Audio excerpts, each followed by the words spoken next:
یہ یاد رکھیے گا، جتنا مال چھوڑ کر مریں گے موت اتنی دردناک ہوگی. آپ کی لینڈ کروزر ادھر، جوتے، موزے، کپڑے، بڑا محل، جتنا آدمی مال چھوڑ کے مرتا ہے اتنی تکلیف زیادہ.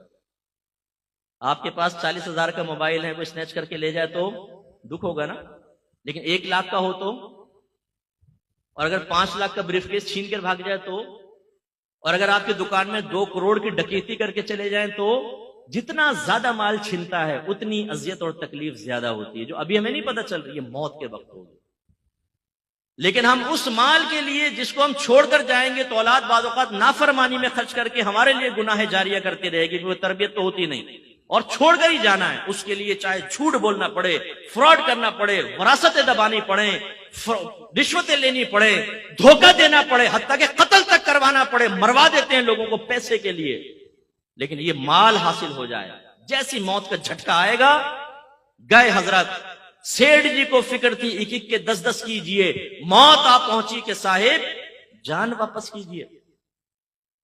بنی اسرائیل کے ایک بہت سیٹ آدمی تھا، اس نے بڑا محل بنایا، بڑا مال جمع کیا، تخت کے اوپر پاؤں رکھ کر سوچنے لگا کہ اب تو میری 7 نسلیں بھی بیٹھ کے کھاتی رہے تو کمانے کی ضرورت، اتنا مال جمع کر لیا.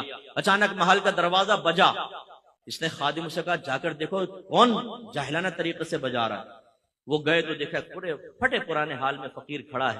انہوں نے کہا کیا بات ہے؟ کہا اپنے مالک کو میرے پاس بلاؤ. کہا کہ تیرا دماغ خراب ہے، ہمارا مالک تیرے پاس آئے گا، بھاگ یہاں سے.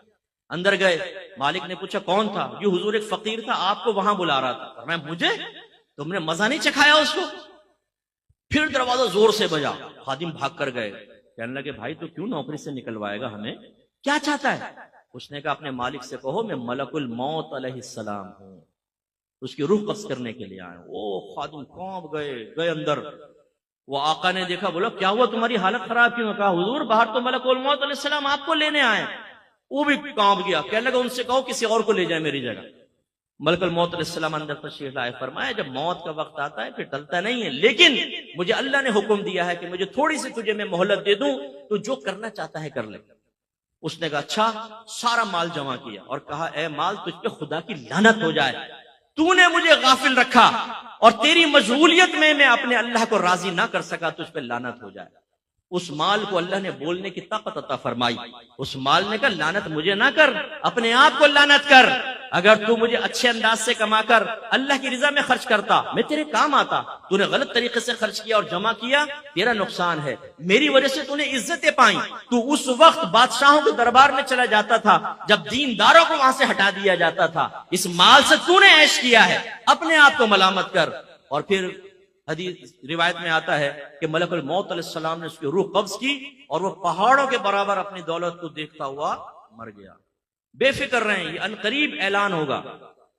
مفتی اکمل صاحب کا انتقال ہو گیا، فلاں کا انتقال سنتے ہیں نا ہم. آپ کا میرا بھی مسجد کے مائک پہ اعلان ہو رہا ہوگا. ہم نے کون سا ایسا آب حیات خضر علیہ السلام سے لے کر پی لیا کہ ہمیں موت نہیں آئے گی، محلے والے مر جائیں گے ہم بچیں گے؟ بہت جلد موت آنے والی ہے. اس لیے اپنا محاسبہ کریں، اپنا احتساب کریں. جو شادی شدہ ہیں اپنی لائف کو شریعت کی طرف لے کر آئیں اور تقاضائے شریعت کو پورا کریں تو نجات ہوگی. تو سرکار نے ارشاد فرمایا پہلا دوست مال، پھر دوسرا جس کے لیے ہم کتنے گناہ کرتے ہیں. سرکار نے فرمایا دوسرا دوست رشتہ دار اور دوست احباب. ان کی دوستی قبر تک رہے گی، لیکن جیسے ہی آپ کو قبر میں رکھا جائے گا سرکار فرماتے ہیں اس کی دوستی بھی ختم. ہم کتنے گناہ اپنے دوستوں کے لیے کرتے ہیں. ہم میں سے بہت سے ایسے بیٹھے ہوں گے جو اس مروت میں کہ میرا دوست ناراض ہوگا وہ حرام اور گناہ کبیرہ کرتے ہوں گے، لیکن جب آپ مریں گے نا تو یہ دوست شاید آپ کا جنازہ تک نہیں پڑھیں گے. برا نہیں ماننے کہ میں گراؤنڈ ریلیٹیز پہ کلام کرتا ہوں. جتنے آپ کے دوست ہیں نا ایسی مذاق میں پوچھے گا ذرا جنازے کا طریقہ تو بتا، اور پھر پوچھے گا اچھا جنازے کی دعا تو سنا، وہ کہے گا کچھ نہیں آتا. اس کا مطلب یہ ایسا دوست ہے کہ آپ کا جنازہ پڑھا ہوگا، غیر آپ کے لیے دعا کر رہا ہوگا، غیر آپ پر نماز پڑھ رہا ہوگا. یہ ایسا دوست آپ نے پالا ہے جو مرتے وقت آپ کے لیے دعا تک نہیں کرے گا. اور کتنے میں نے دیکھے جنازے میں آتے ہی نہیں ہیں، آئے تو پیچھے سے کلٹی ہو جاتے ہیں، دفن تک بھی نہیں ٹھہرتے. یا چلو مروت میں پہنچ گئے تو اس کے بعد ختم. اپنے تمام دوستوں کا بھی ذہن میں لے کر آئیں کون کون آپ کے مرنے کے بعد آپ کی قبر پر آئے گا. ہر ہفتے، چلو مہینے میں ایک بار، چلو سال میں ایک بار. نو کوئی نہیں آتا بھائی. یہ جتنی ویلیو اس وقت میں پبلک کے درمیان حاصل ہوتی ہے نا، 2 منٹ میں موت کی بات ختم ہو جائے گی اور ہمیں قبر میں سب تنہا چھوڑ کے چلے جائیں گے۔ اور میرے آقا نے آخری بات بیان فرمائی، تیسرا دوست اس کا اچھا یا برا عمل ہوتا ہے، یہ ہمیشہ ساتھ رہے گا۔ اب جو ہمیشہ ساتھ رہے گا اس کے لیے ہم جیسے کوئی آدمی کہے تو کہتے ہیں جی مت کر نصیحت ناصحہ، دل میرا گھبرائے ہے، اس کو دشمن جانو ہوں جو مجھ کو سمجھائے ہے۔ ہمارے ماشاءاللہ یہ کون بیٹھے ہیں جی؟ عاشقان رسول کو ہمارا سلام ہو۔ اور یہ عاشقان رسول ایسے ہیں کہ ان کو کھلائیں عشق اوپر جاتا ہے، ان کو کہیں جھومو عشق اوپر جاتا ہے، لائٹیں لگاؤ عشق اوپر جاتا ہے، کھانے کھلاؤ دودھ پلاؤ عشق وہ پہنچتا ہے 7ویں آسمان پر۔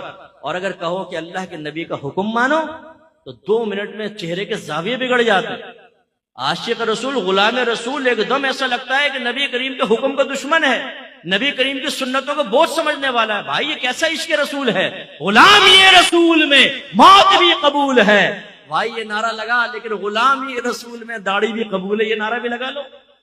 غلامی رسول میں 5 وقت نماز باجماعت پڑھنا بھی قبول ہے، نعرہ لگاؤ۔ غلامی رسول میں تمام گناہ چھوڑ دینا بھی قبول ہے، نعرہ لگاؤ۔ غلامی رسول میں صرف رزق حلال کمانا یہ بھی قبول ہے، نعرہ لگاؤ۔ غلامی رسول میں اپنے بیوی بچوں کی اچھی تربیت کرنا یہ بھی قبول ہے۔ ہمارے نبی کرم فرماتے ہیں نا، آخری میں کرم فرماتے نہیں فرماتے؟ بولے رحمت للعالمین ہے۔ اگر ہرنی بھی بے چین ہو تو میرے سرکار بے چین ہو جاتے ہیں نا۔